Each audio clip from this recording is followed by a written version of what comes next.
Hey guys, back with another video log for you. And today I want to discuss low carbohydrate diets versus your kind of regular diets or non-low carbohydrate diet as it were.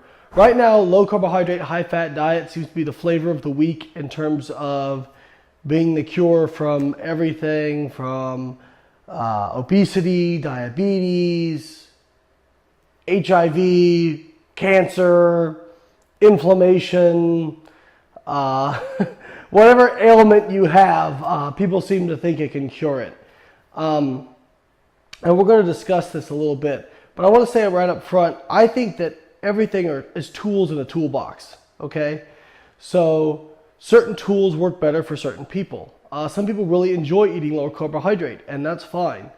But as we're going to discuss, it's really not magic. And a lot of my clients have been asking me about this for body composition. One of the things I want you to understand is that most diets, the majority of the benefits of different diets are elucidated not because those diets themselves are somehow magic, but because those diets are able to induce fat loss, and that fat loss, that weight loss, produces beneficial changes in metabolism, okay?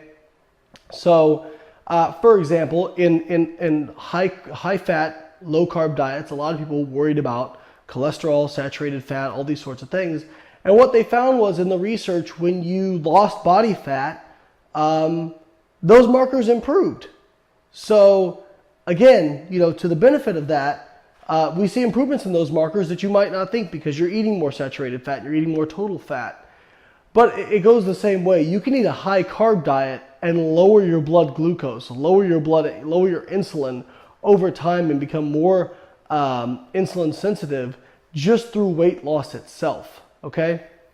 As far as body composition goes, there is a plethora of research data out there to show that when calories are controlled and protein is the same, low carb versus high carb versus moderate carb, it doesn't make a difference. Now, and that's even with like high sugar diets. They've shown that diets high in sugar don't make a difference on fat loss if your protein and calories are controlled, okay? You can't get around it, guys. Calories are the major driver for this. Now, some people do really well on a low carb, high fat diet because they like it better. It's more satiating for them, and so they're better able to induce a caloric deficit. But they could probably get the same benefits eating a non-high fat, low carb diet and doing a moderate fat, moderate carb diet or a higher carb, lower fat diet, whatever have you. It just depends on what is going to work best for the individual, what allows them to create that caloric deficit, okay? Some people seem to do better on low carb, high fat. Some people high carb, low fat. Some moderate for both. Okay. Now, I get this a lot. A lot of people go to the insulin demon. All right. And they say, okay, but what about insulin? Yes, if you're eating a higher carbohydrate diet, you are going to use insulin to dispose of said carbohydrate.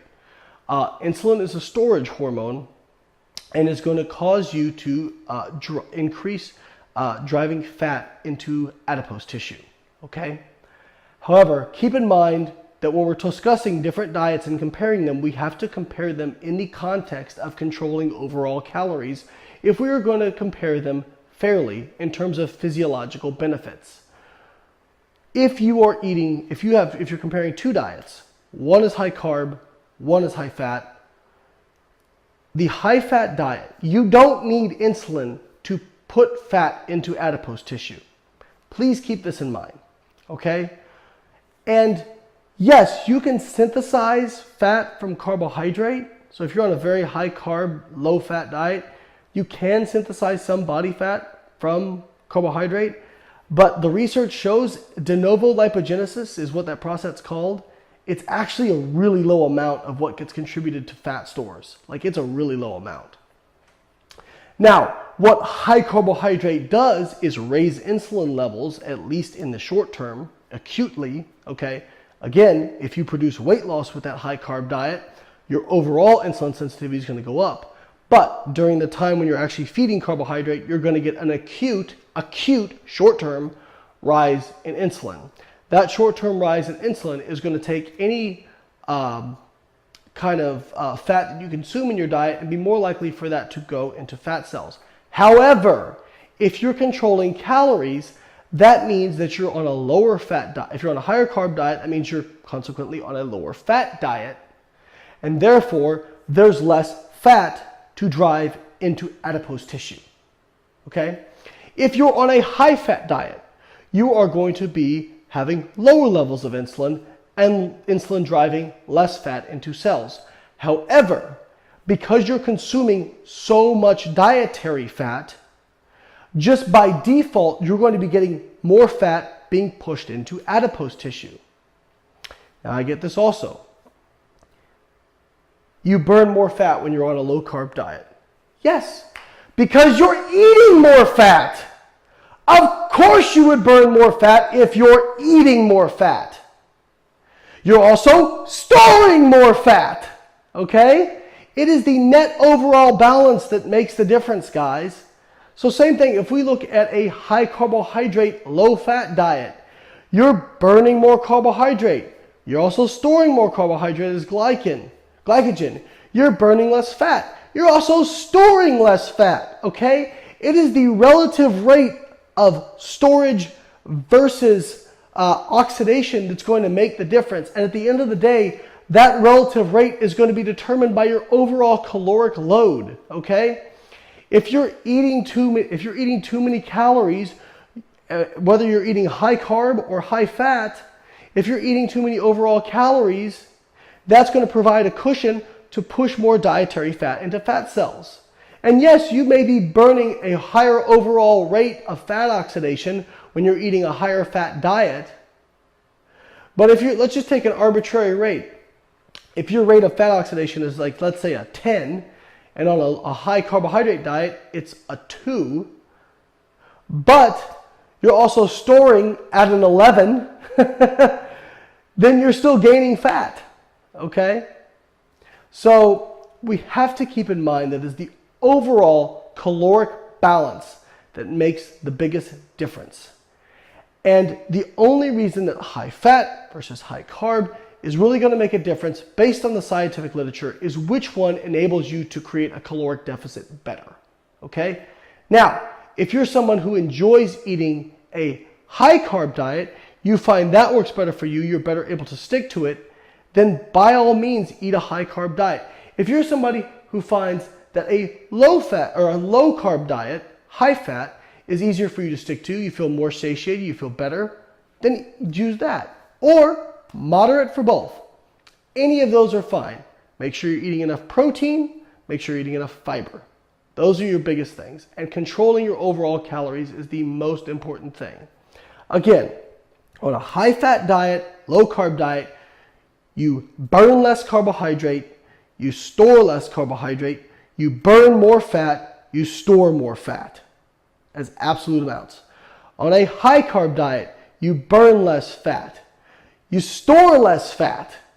You burn more carbohydrate, you store more carbohydrate. Okay? This is very, very, very simple. Very simple. Basic physiology teaches us. Unfortunately, every 10 years in the fitness industry, these things pop up and people try to promote them as magic. Again, I'm not saying that low carbohydrate, high fat doesn't have a place. It can. And I finally want to address the inflammation effect because a lot of people are talking about inflammation right now. The research has shown that even with a high carb, and in particular even with a high sugar diet, if you create a caloric deficit, you will still get improvements in markers of inflammation. This was shown by Serwit et al., where they looked at even at over 100 grams of sugar intake per day, they still showed improvement in cholesterol, fat loss, insulin sensitivity, and inflammation. All these measurable health markers. It is the fat loss that makes the difference, guys. So whatever helps you lose that fat and get healthier overall is going to be best for you. Maybe for you, that's low carbohydrate. but maybe for somebody else, it's high carbohydrate. Maybe for somebody else, it's moderate carbohydrate. Either way, creating the caloric deficit and controlling your calories is the most important thing. Any short-term rises and falls in insulin will never supersede the caloric balance that you require to lose body fat. Guys, if you've enjoyed this video, please click like, subscribe, and check out my website, biolane.com. Thanks, guys.